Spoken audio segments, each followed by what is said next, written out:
The main menu will have several icons for you to choose from. Choose the My Lists icon to begin creating your first list. Once you tap on the My List icon, you'll be taken to the My List screen. On this screen, tap the plus button located in the bottom right corner. Once you tap the plus button, you'll be taken to the Stores Near You screen, which will show you every store within a 5-mile radius of your current location by default. From here, you can also search for the store you want to shop in. For this demo, we're going to choose Kroger as the store we're going to shop in. And then once you tap that, then you'll have to give the list a name. We're going to keep it simple and call it My Kroger. Once you do that, you'll be taken back to the My List screen.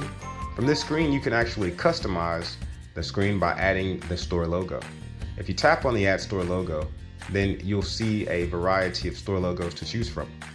Choose the Kroger store icon, and once you do that, you'll see that it's loaded to the screen.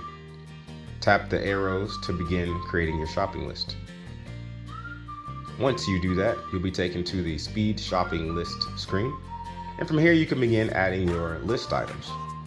You'll notice that as you add the shopping list items, you'll see the items and their aisle locations being added.